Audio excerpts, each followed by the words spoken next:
Hello everyone, welcome you all in our free online learning platform Let's Study India। आज के इस video में हम आरएनए पॉलीमरेज के बारे में डिस्कस करेंगे जो कि बीएससी जूलॉजी सेमेस्टर 3 का यूनिट फर्स्ट का टॉपिक है। ठीक है, तो चलिए आरएनए पॉलीमरेज के बारे में स्टार्ट करते हैं। देखते हैं आरएनए पॉलीमरेज होता क्या है, उसका स्ट्रक्चर क्या होता है, फंक्शन उसका क्या होता है और कैसे वो ट्रांसक्रिप्शन में हेल्प करता है हमें। इसके पहले वाली वीडियो में हमने जीन कॉन्सेप्ट के बारे में बात किया था, जिसमें हमने जीन के बारे में सारी चीज़ें देखी थी कि जीन होता क्या है, कौन से साइंटिस्ट ने उसके बारे में कंट्रीब्यूशन दिया है, उनके बारे में हमने देखा था। जीन का स्ट्रक्चर क्या होता है और जीन कैसे प्रोटीन कोड करता है, प्रोकैरियोटिक जीन और यूकैरियोटिक जीन में क्या क्या डिफरेंस होते हैं, वो सारी चीज़ें हम देख लें। जिन्होंने भी वो वीडियो नहीं देखा है वो प्लेलिस्ट में जाके देख सकते हैं। आज के इस वीडियो में हम आरएनए पॉलीमरेज के बारे में स्टार्ट करते हैं। ठीक है, तो ये आपको दिख रहा होगा। आज हमें क्या पढ़ना है, आरएनए पॉलीमरेज की प्रॉपर्टीज़ क्या क्या होते हैं, स्ट्रक्चर क्या है, डेफिनेशन क्या होते हैं, टाइप्स और फंक्शंस के बारे में हम इस वीडियो में पढ़ेंगे। ठीक है, तो चलिए स्टार्ट करते हैं। देखिए क्या होता है आरएनए पॉलीमरेज। क्या है आरएनए पॉलीमरेज? एक एंजाइम है। ठीक है, ये एंजाइम है जो क्या करता है, that synthesize RNA molecule from a template of DNA through a process called transcription. RNA polymerase वो एंजाइम है जो डीएनए के टेम्पलेट स्ट्रैंड से आरएनए बनाने में हेल्प करता है। ठीक है, डीएनए के टेम्पलेट स्ट्रैंड से आरएनए बनाने में हेल्प करता है जो एंजाइम, उसी को हम आरएनए पॉलीमरेज कह सकते हैं। या हम ये कह सकते हैं कि ट्रांसक्रिप्शन की जो प्रोसेस होती है, ट्रांसक्रिप्शन आई होप कि आप लोगों को क्लियर होगा। एक बार मैं फिर से आप लोगों को बता देती हूँ।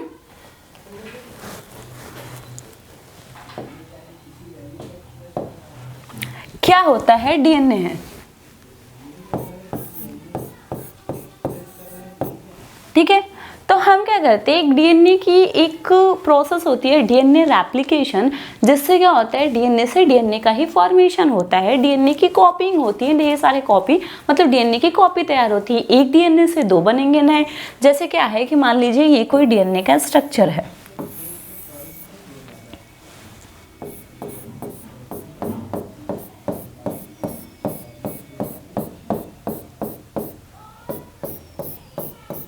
ठीक है, ये कोई डीएनए का स्ट्रक्चर है। इससे अगर दो ऐसे ही डीएनए बन जाएं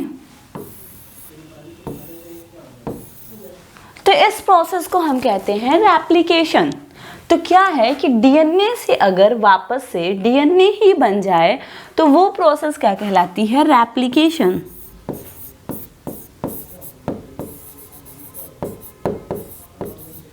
अब इसको बनने के लिए देखिए, डीएनए जो होता है एक हाईली कॉइल्ड स्ट्रक्चर होता है, आपस में बहुत हाईली कॉइल्ड रहता है। ठीक है, डबल स्ट्रैंडेड है, दोनों स्ट्रैंड जो होते हैं उसके आपस में कॉइलिंग किए हुए होते हैं। ठीक, तो जब हमें डीएनए रेप्लिकेशन कराना होता है, हमें इस कॉइलिंग को रिमूव करना होता है।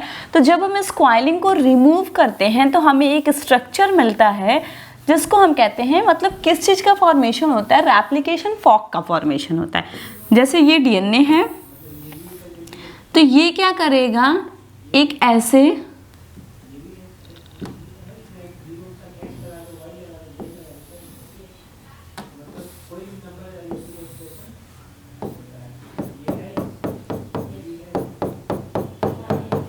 फॉक का स्ट्रक्चर बन जाता है और यहीं पे क्या होता है, इसकी इस स्ट्रैंड से और इधर, ठीक है, बनना स्टार्ट हो जाता है डीएनए।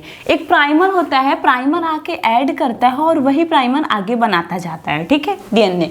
तो उसके लिए क्या होता है, डीएनए की पहले सुपर कॉइलिंग को हमें रिमूव करना पड़ता है कि स्ट्रैंड खुलेगा तभी प्राइमर इस पे आएगा और प्राइमर उसको रीड कर पाएगा। तो जब वो उसको रीड कर पाएगा तो वहां से डीएनए की नई स्ट्रैंड बनना। तो एक स्ट्रैंड इधर से बनेगी, एक स्ट्रैंड इधर से बनेगी। पहले ये एक डीएनए था, अब जब ये बन जाएगा तो ये एक हो जाएगा और ये एक हो जाएगा, तो एक स्ट्रैंड से दो डॉटर स्ट्रैंड बन जाएंगे डीएनए की, और यही प्रोसेस कहलाता है रेप्लिकेशन। हालांकि चीज़ें इतनी सिंपल नहीं है, बट हमें यहाँ पर रेप्लिकेशन नहीं पढ़ना है। जब पढ़ना होगा तो हम इसको पूरे डिटेल में पढ़ेंगे। अभी हम बस आपको आइडिया दे रहे कि चीज़ें होती कैसे हैं। ठीक है, फिर अब देखिए क्या होता है, रेप्लिकेशन हो गया, रेप्लिकेशन इज व्हाट, डीएनए से डीएनए ही बन रहा है। फिर क्या होता है, इस डीएनए से बनता है एमआरएनए। ठीक है, जब इस डीएनए से एमआरएनए बनता है तो ये प्रोसेस कहलाती है ट्रांसक्रिप्शन।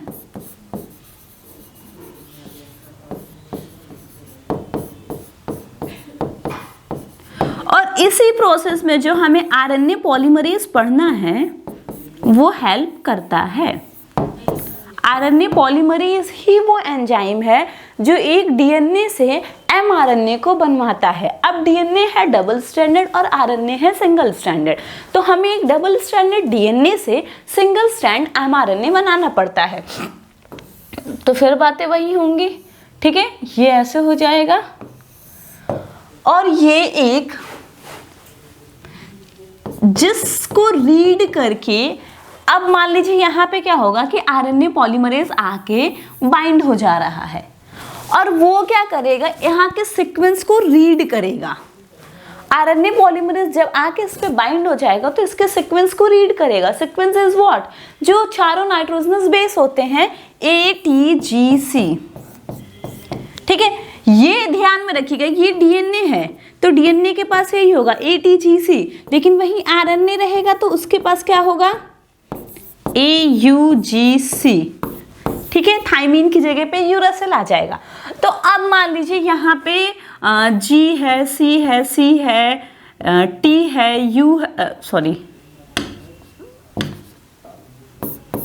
CCGA ऐसे है। तो आरएनए पॉलीमरेज क्या करेगा, इसका कॉम्प्लीमेंट्री ऐड करता जाएगा। यहाँ G है तो यहाँ पे C को लाएगा ऐड, C आएगा यहाँ ऐड हो जाएगा, C के ऊपर G, C के ऊपर G, G के ऊपर C, A के ऊपर U, क्योंकि T नहीं आ सकता। और ऐसे ही एक स्ट्रैंड बनता जाएगा और जहाँ पे टर्मिनेशन फैक्टर प्रेजेंट होगा वहाँ पे जाके ये आरएनए पॉलीमरेज अलग हो जाएगा। और यहाँ पे क्या होगा कि हमें जो ये जैसे जैसे आगे बढ़ेगा ये स्ट्रैंड हमको मिलता जाएगा, ये और आगे बढ़ेगा ये स्ट्रैंड लंबी होती जाएगी और फिर ये बाहर निकल आएगा जिसको हम कहते हैं एमआरएनए।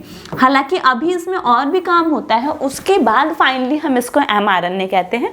लेकिन यही होता है ट्रांसक्रिप्शन की प्रोसेस जिसमें एमआरएनए टेक पार्ट करता है। और उसके बाद जो एमआरएनए बनता है उसके पास जो भी मैसेज रहता है, जो भी उसकी कोडिंग सीक्वेंस रहती है, उस हिसाब से फिर ट्रांसलेशन की प्रोसेस होती है और उसमें क्या बन जाता है, प्रोटीन बन जाता है।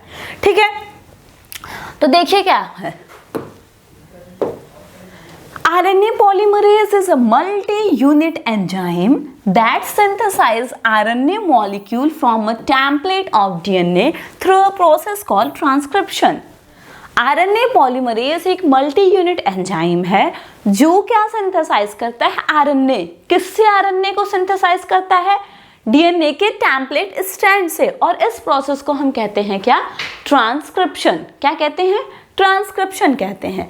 It is also called as DNA dependent RNA polymerase.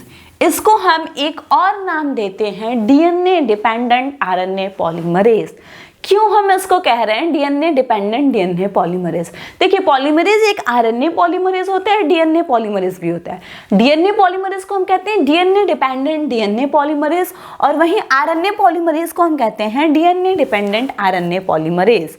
क्यों कह रहे हैं ऐसा, देखिए DNA पॉलीमरेज को हम कहते हैं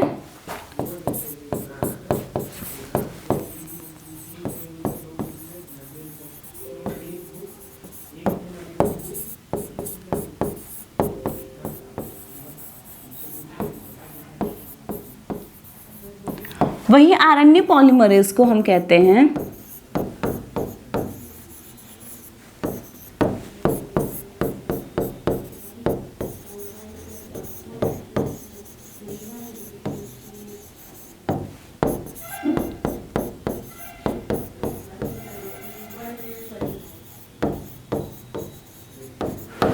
क्यों कह रहे हैं कि देखिए क्या होता है, अगर डीएनए पॉलीमरेज जो है वो डीएनए रेप्लिकेशन में हेल्प होता है। क्या होता है, डीएनए है, इसी डीएनए से एक डीएनए बन रहा है, तो जो ये जो बेस है ये डीएनए है और इस पे काम कौन कर रहा है? DNA polymerase. तो जो डीएनए पॉलीमरेज है वो किस पे डिपेंड हो रहा है? एक डीएनए की स्ट्रैंड पे डिपेंड है। क्यों डिपेंड है? क्योंकि इसकी जैसे कोडिंग है उसी हिसाब से तो नया डीएनए बन रहा है, नया स्ट्रैंड जो बन रहा है वो इसकी कोडिंग पे ही तो डिपेंड कर रहा है ना। इसका जैसा बेस पेयर होगा उसी का कॉम्प्लीमेंट्री नया बेस पेयर बनेगा। तो जैसे ये आप ये कह सकते हैं सिंपल लैंग्वेज में कि इसी को देख के तो नया वाला बन रहा है। इसी को अगर मान लीजिए हम बेस ही ना दें, कोई बेस पेयर हो ही ना, तो वो किसके अकॉर्डिंग बनाएगा, किसका कॉम्प्लीमेंट्री बनाएगा? कोई ऑप्शन नहीं होगा उसके पास। तो ये इस पे डिपेंड है, किस पे? ये डीएनए पॉलीमरेज किस पे डिपेंड हो रहा है? ये डीएनए पॉलीमरेज डीएनए के स्ट्रैंड पर डिपेंड हो रहा है, इसीलिए हम कहते हैं डीएनए डिपेंडेंट डीएनए पॉलीमरेज। ये जो डीएनए पॉलीमरेज है वो डीएनए डिपेंडेंट है, डीएनए पे डिपेंड है। उसी तरीके से जो आरएनए बन रहा है वो आरएनए के स्ट्रैंड पे किससे बन रही है? डीएनए से ही बन रही है। डीएनए के सीक्वेंस को ही रीड करते हुए उसके अकॉर्डिंग आरएनए की एक स्ट्रैंड बन रही है। तो इसीलिए हम उसको कहते हैं DNA dependent RNA polymerase. Sorry, यहाँ पे डीएनए डिपेंडेंट आरएनए पॉलीमरेज। ठीक, आरएनए पॉलीमरेज क्या है? एक मल्टी यूनिट एंजाइम होता है जो आरएनए सिंथेसाइज करता है डीएनए की टेम्पलेट स्ट्रैंड से। और कौन सी प्रोसेस होती है? ये किसी भी डीएनए से आरएनए का फॉर्मेशन होना is the process known as transcription. वो प्रोसेस को हम कहते हैं ट्रांसक्रिप्शन। और आरएनए पॉलीमरेज को हम एक और नाम देते हैं DNA dependent RNA polymerase. DNA dependent RNA polymerase क्यों कह रहे हैं? क्योंकि वो डिपेंड किस पे है? डीएनए की स्टैंड पर तो डिपेंड है, उसी को रीड करते हुए एक नया आरएनए बन रहा है या जो भी आरएनए की स्ट्रैंड बन रही है, इसीलिए इसका नाम है डीएनए डिपेंडेंट आरएनए पॉलीमरेज। ठीक है, क्या नाम है? DNA dependent RNA polymerase. It is also called as DNA dependent RNA polymerase. It was discovered by Samuel B. Weiss and Gerard Hurwitz. ठीक है, 1960 में ये दोनों साइंटिस्ट हैं, इन्हीं लोगों ने इसको डिस्कवर करा था। ठीक, अब आता है प्रोकैरियोटिक आरएनए पॉलीमरेज। अगर हम प्रोकैरियोटिक, अब क्या है कि अब जो भी चीज़ें आप पढ़ेंगे तो हमें पता है सेल दो तरीके की हैं, एक प्रोकैरियोटिक एक यूकैरियोटिक। तो आप ट्रांसक्रिप्शन पढ़िए, ट्रांसलेशन पढ़िए, जो भी चीज़ें आपको पढ़ना है वो एक बार प्रोकैरियोटिक का भी देखना पड़ेगा और यूकैरियोटिक का भी देखना पड़ेगा। बेस दोनों का सेम है बट कुछ डिफरेंसेस हैं, तो हमें वो सारी चीज़ें देखनी पड़ेंगी। तो क्या है prokaryotic RNA polymerase? In prokaryotic cell, single type of RNA polymerase take part in synthesis of all different type of RNA such as mRNA, rRNA and tRNA। कह रहा है कि जो प्रोकैरियोटिक सेल जो होते हैं उसमें एक सिंगल टाइप का ही आरएनए पॉलीमरेज पार्ट लेता है, जो क्या करता है? सिंथेसिस करता है सारे टाइप के आरएनए को, चाहे वो mRNA हो, tRNA हो, rRNA हो। हमको पता है कि आरएनए जो होता है वो कितने टाइप्स के होते हैं? 3 टाइप्स के होते हैं।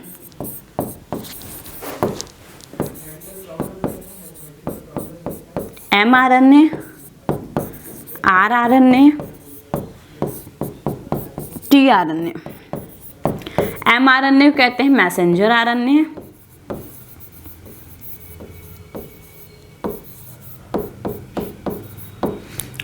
rRNA को हम कहते हैं ribosomal RNA,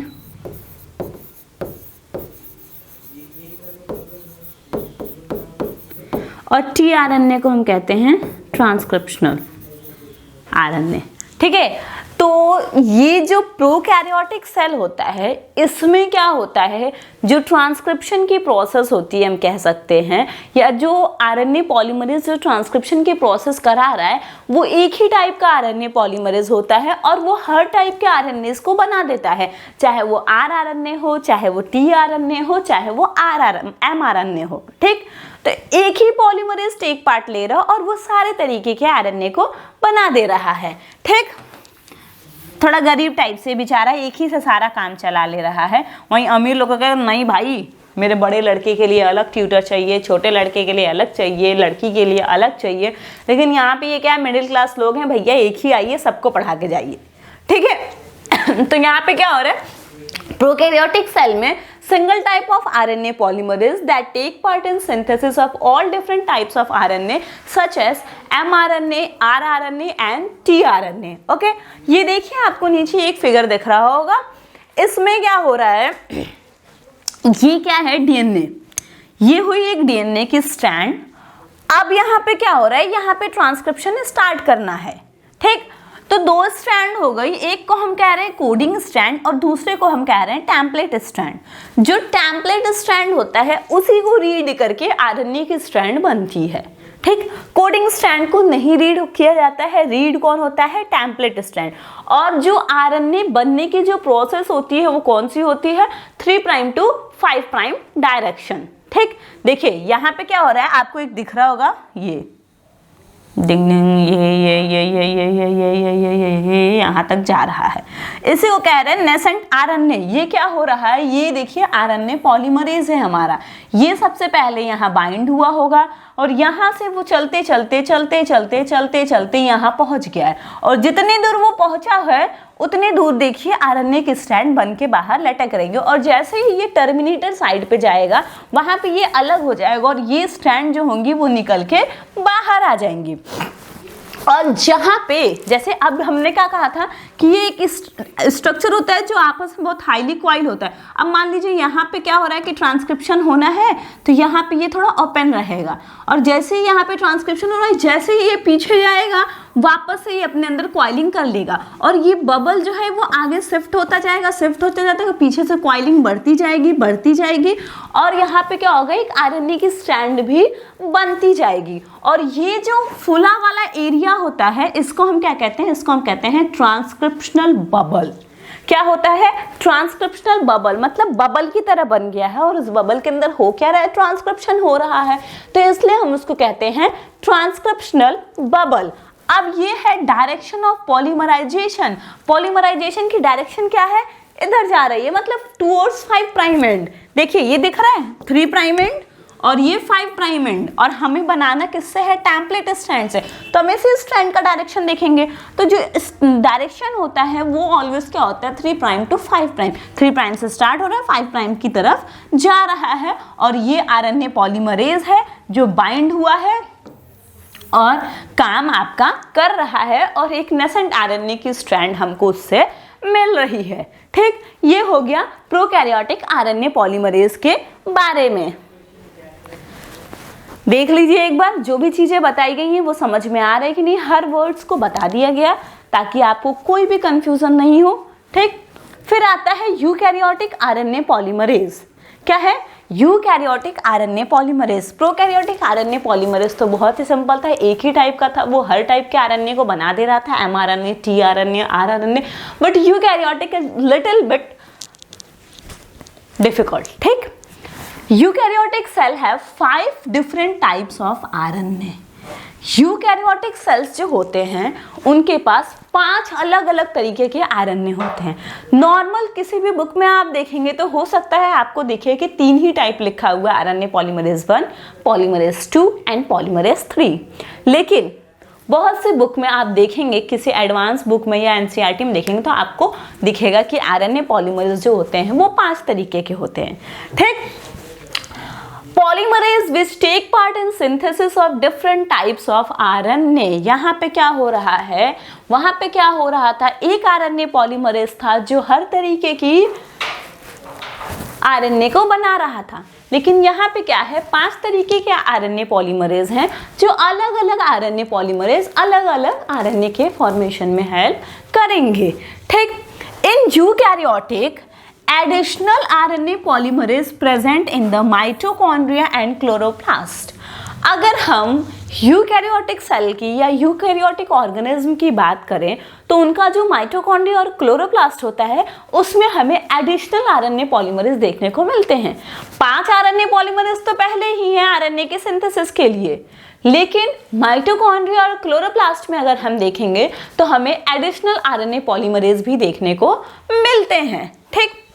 All eukaryotic RNA polymerase are large protein and have molecular weight about 500 kilodalton, ठीक, जो यूकैरियोटिक आरएनए पॉलीमरेज होते हैं वो एक लार्ज प्रोटीन होती है, बड़ी बड़ी प्रोटीन्स होती हैं।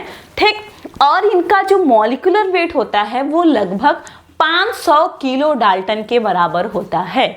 ठीक, बड़ी है तभी तो इतना ज़्यादा वेट है, 500 किलो डाल्टन के बराबर इनका वेट होता है। Each RNA polymerase is multi-subunit protein. They have 8 to 12 subunits. ठीक, कह रहा हर each RNA क्यों कह रहा है, क्योंकि यहाँ पे हम देख रहे हैं 5 different types of RNA हैं, तो हर RNA polymerase की अपनी अपनी सब यूनिट्स भी होती हैं। जैसे मान लीजिए ये एक RNA polymerase हो गया,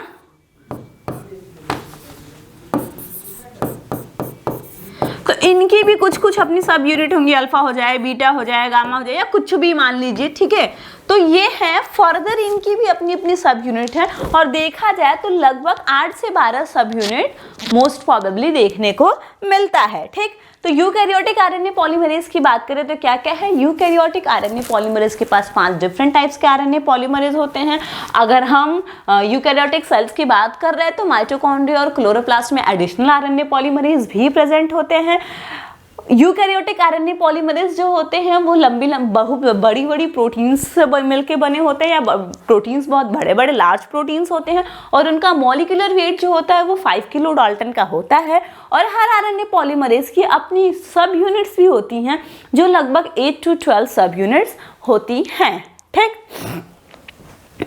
देखिए मैंने कहा 5 तरीके की हैं। आरएनए पॉलीमरेज 1, ये है आरएनए पॉलीमरेज 1। सिंथेसिस सबको करना है आरएनए ही। अब उसमें कौन सा आरएनए का सिंथेसिस कौन करा रहा है ये बस हमें देखना है। ये तो क्लियर है कि आरएनए पॉलीमरेज है तो वो किसकी सिंथेसिस में हेल्प करेगा, आरएनए के सिंथेसिस में ही हेल्प करेगा। लेकिन अब कौन से आरएनए के सिंथेसिस में हेल्प करेगा वो देख लेते हैं।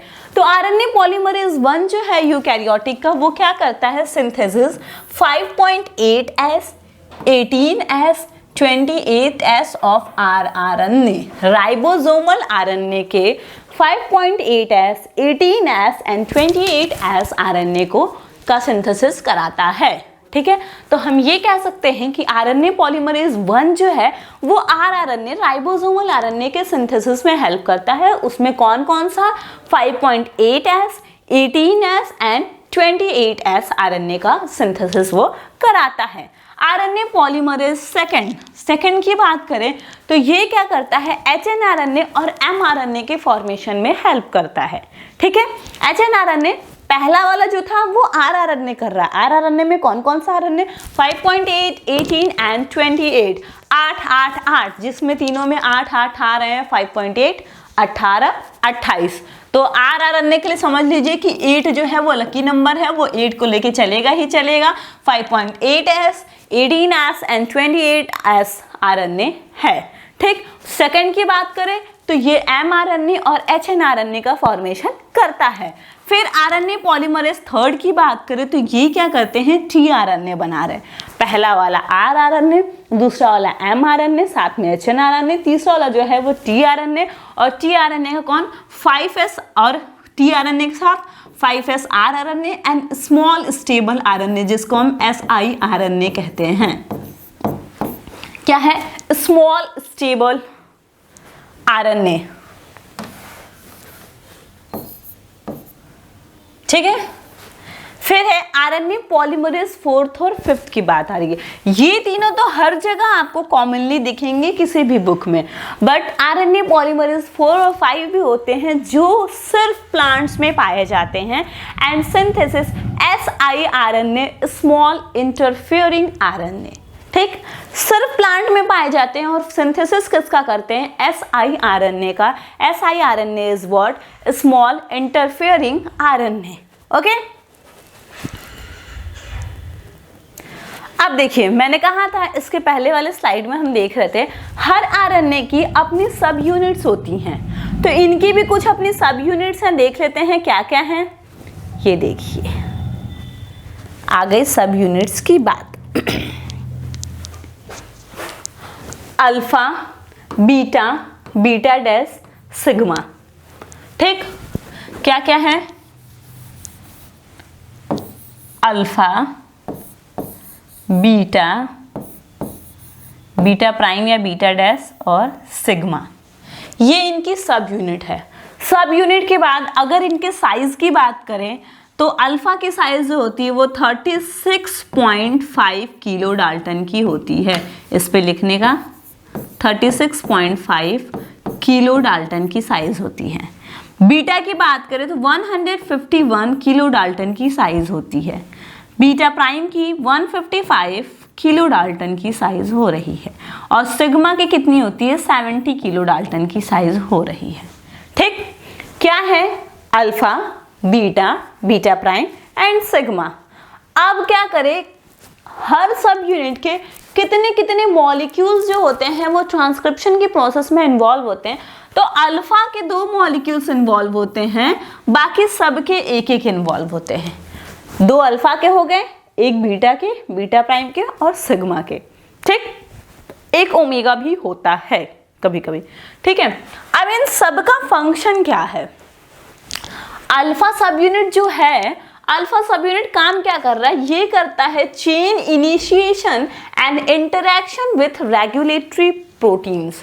ये क्या करता है, चेन को इनिशिएट कराता है। मतलब क्या करेगा कि शुरुआत कराने का काम यही करता है, इनिशिएट काम करने का काम यही करता है और इंटरैक्शन करता है किससे, रेगुलेटरी प्रोटीन से। रेगुलेटरी जीन्स भी होते हैं जो रेगुलेट करते हैं, प्रोसेस को रेगुलेट करने में हेल्प करते हैं। तो वहाँ पे रेगुलेटरी प्रोटीन्स ही होंगे ना। तो इसको क्या करना है, इसको चेन इनिशिएशन करना है। तो स्टार्ट करने के लिए जो स्टार्ट करने वाले लोग होंगे, मतलब जो रेगुलेटरी प्रोटीन्स हैं, उनसे जाके इसको इंटरैक्ट करना पड़ेगा। तो वही काम ये करता है। बीटा क्या करता है, chain initiation and elongation. Somewhat ये भी इनिशिएशन में हेल्प करता है और इसका मेन फंक्शन जो है वो चेन के इलोंगेशन में है, मतलब उसको लंबा करने में। जो सेकंड प्रोसेस होता है इलोंगेशन, सेकंड स्टेप, उसमें काम करता है। फिर बीटा प्राइम क्या करता है, डीएनए बाइंडिंग का काम करता है। डीएनए वापस से बाइंडिंग होगा तो डीएनए से बाइंडिंग कराने का काम कौन करता है, बीटा प्राइम करता है। सिग्मा का काम क्या होता है, सिग्मा प्रमोटर रिकॉग्निशन, मतलब इनिशिएशन तो ये करा रहा है, लेकिन इनिशिएशन कहाँ पे कराना है, वो प्रमोटर साइट प्रेजेंट कहाँ पे है, वो पहचानने वाला कौन होता है, वो पहचानने वाला सिग्मा होता है।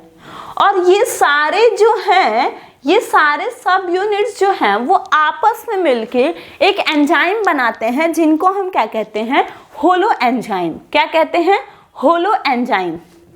ये देखिए, ठीक है। अभी क्या है, अब सोचने वाली बात है कि अल्फा,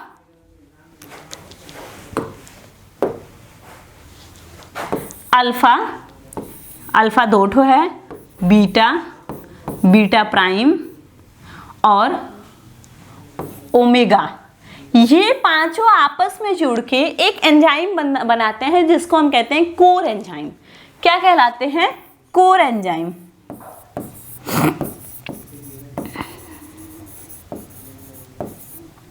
और यही इसी कोर एंजाइम के साथ जब आपका सिग्मा फैक्टर आके जुड़ जाता है, देन ये कहलाते हैं होलो एंजाइम। ठीक, तब ये कहलाते हैं होलो एंजाइम। और यही होलो एंजाइम जो होते हैं ये क्या करते हैं, ट्रांसक्रिप्शन की प्रोसेस कराने में हेल्प करते हैं। और जैसे ही ये टर्मिनेटर साइट पे पहुंचते हैं तो ये सारे टूट टूट के अलग हो जाते हैं और वहीं पे ट्रांसक्रिप्शन की प्रोसेस जो होती है वो स्टॉप हो जाती है और हमें एक नेसेंट आरएनए की स्ट्रैंड मिल जाती है। देन अगर वो प्रोकैरियोटिक है तब तो ओके है, वो एज इट इज यूज कर लिया जाएगा, क्योंकि हमने पढ़ा था कि प्रोकैरियोटिक में एक्सॉन्स इंट्रॉन्स मतलब इंट्रॉन्स एब्सेंट होते हैं, खाली एक्सॉन्स ही प्रेजेंट होते हैं, तो वो उसी तरीके से यूज किया जा सकता है। लेकिन अगर वही ये यूकैरियोटिक का होगा तो उसमें एक्सॉन्स इंट्रॉन्स अल्टरनेटिवली प्रेजेंट होंगे। तो वहां पे क्या करना होता है, इंट्रॉन्स को स्प्लाइस्ड आउट करना पड़ता है, कट करके निकालना पड़ता है। क्यों? क्योंकि वो नॉन कोडिंग सीक्वेंस होते हैं।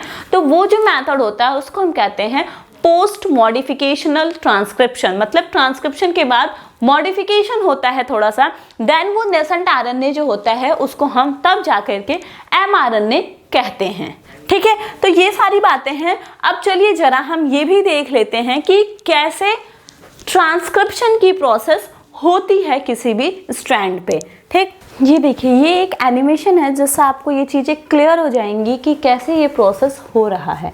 ठीक है, तो आप देखिए यहाँ पे ये प्रमोटर रीजन को रिकॉग्नाइज कर लिया गया है। ठीक है, यहाँ पे ये प्रमोटर रीजन को रिकॉग्नाइज किया, और कौन किया होगा? Sigma factor. और ये एक टर्मिनेटर साइट है, मतलब क्या कि जो ट्रांसक्रिप्शन की प्रोसेस होनी है वो इतनी ही दूर में होंगी, यहाँ पे आके चीज़ें रुक जाएंगी, और यहाँ पे जो है ट्राइफॉस्फेट्स हैं जो इसके अकॉर्डिंग जा के जुड़ेंगे, और ये कॉइल्ड स्ट्रक्चर डीएनए का है, और यहाँ पे आरएनए पॉलीमरेज है।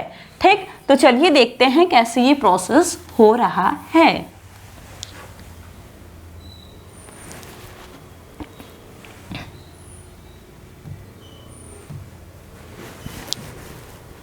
देखिए, आरएनए पॉलीमरेज यहाँ पे प्रमोटर को रिकॉग्नाइज कर लिया गया। ठीक, अब ये आरएनए पॉलीमरेज देखिए इस प्रमोटर पे आकर के ज्वाइंट हो गया। अब ये स्ट्रैंड जो होंगे वो अनवाइंड हो जाएंगे, ट्रांसक्रिप्शनल बबल का फॉर्मेशन हो गया। ये हमारी इनिशिएशन साइट है जहाँ से न्यूक्लियोसाइड ट्राइफॉस्फेट्स आके जुड़ना स्टार्ट कर गए। ठीक, और कॉम्प्लीमेंट्री स्ट्रैंड को रीड करते, मतलब टेम्पलेट स्ट्रैंड को रीड करते हुए कॉम्प्लीमेंट्री स्ट्रैंड जो नेसेंट आरएनए की स्ट्रैंड बनती हुई ये बाहर निकलती जा रही है। और जैसे ही ये टर्मिनेशन साइट पे देखिए, यहाँ पे येलो वाला ये जो है ये टर्मिनेशन साइट है, यहाँ पे आकर के ये चीज़ें जो हैं वो रुक जाएंगी, और क्या होगा कि प्रोसेस यहीं पे स्टॉप हो जाएंगी, और हमें एक नेसेंट आरएनए की स्ट्रैंड मिल जाएगी। फिर जो भी मॉडिफिकेशन करना होगा वो नेक्स्ट स्टेप में होगा, और फिर ये प्रोसेस कंप्लीट हो जाएगी। तो आरएनए पॉलीमरेज क्या है, कैसे काम कर रहा है, वो सारी चीज़ें आपको क्लियर हो गई होंगी। तो मिलते हैं नेक्स्ट वीडियो में। Thanks for watching this video.